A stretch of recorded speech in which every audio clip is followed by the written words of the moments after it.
Another day, another story. The prominent central banker and investor was chosen in a crucial leadership race amid threats from President Trump. He is expected to quickly call a federal election. Welcome to Tabo Eminent Channel. Amid a generational crisis in Canada's relationship with the United States, the Liberal Party of Canada on Sunday chose an unelected technocrat with deep experience in financial markets to replace Justin Trudeau as party leader and the country's prime minister, and to take on President Trump. Mark Carney, 59, who steered the Bank of Canada through the 2008 global financial crisis and the Bank of England through Brexit, but who has never been elected to office, won a leadership race on Sunday against his friend and former finance minister, Chrystia Freeland. He won a stunning 85.9% of the votes cast by Liberal Party members. More than 150,000 people voted, according to the party's leaders.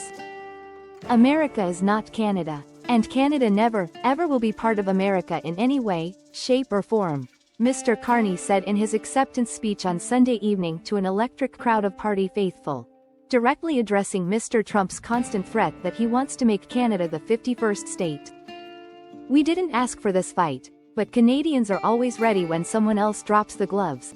So Americans should make no mistake," Mr. Carney added. "In trade, as in hockey, Canada will win." He is expected to be sworn in as Prime Minister quickly, early this week, officially ending the Trudeau era. His first and most pressing challenge will be to manage the threat from Mr. Trump to Canada's economy and sovereignty. But, because Mr. Carney does not hold a seat in Parliament, he is expected to call federal elections soon after being sworn in as Prime Minister. In those elections, he will face off with Pierre Poilievre, the leader of the Conservative Party. It's a crucial moment to be taking the wheel in Canada, a member of NATO and the group of 7 industrialized nations and the world's second-largest country by landmass. Mr. Trump has put his thumb on Canadian politics, through his on-again off-again pursuit of tariffs against Canadian goods, which threaten to cripple the economy, and his menacing comments about annexation. Mr. Trudeau summarized the mood within his own party, and much of Canadian society, speaking at the Liberal Party convention to an adoring crowd in Ottawa just before his successor was announced. "This is a nation-defining moment. Democracy is not a given. Freedom is not a given," Mr. Trudeau said. "Even Canada is not a given." Mr. Carney said he supported the retaliatory tariffs Canada has adopted. "My government will keep our tariffs on until the Americans show us respect," he said. Canadian voters have suggested to opinion researchers that who might best stand up to Mr. Trump has been a key question guiding the choice of Mr. Carney and future decisions in the federal election. Federal elections must be held by October in line with Canada's rules. The Conservative Party, led by Mr. Poilievre, had long maintained a 20-plus point lead over the Liberals in polls. But the gap has been closing since Mr. Trudeau announced his resignation and Mr. Trump started making moves against Canada. The latest polling suggests that most respondents would choose Mr. Carney over Mr. Poilievre if he led the Liberal Party into the elections. Polling also shows that Canadians would prefer Mr. Carney to negotiate with Mr. Trump over Mr. Poilievre. Mr. Poilievre has suffered a serious setback in polls, as some voters see him as too close ideologically to Mr. Trump. And on Sunday night, Mr. Carney quickly pivoted to federal election campaign rhetoric to attack Mr. Poilievre, casting him as devoid of real-world experience and too admiring of Mr. Trump to challenge him. Donald Trump thinks he can weaken us with his plan to divide and conquer. "Pierre Poilievre's plan will leave us divided and ready to be conquered," he said.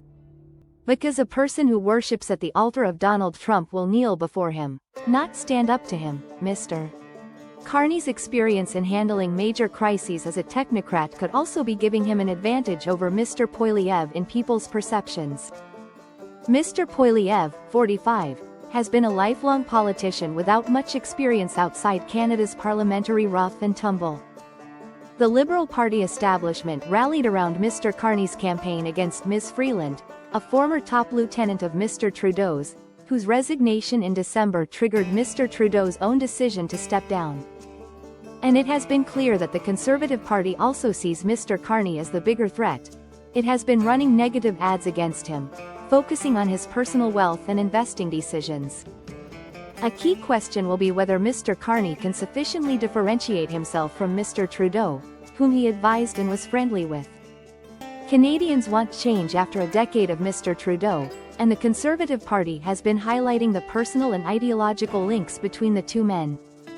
Apart from Mr. Trump, Canada faces a slew of problems for which many voters blame Mr. Trudeau, foremost being an affordability crisis, with housing and cost of living crushing for many Canadians. But broader, more existential problems about how Canada is run are pressing, too.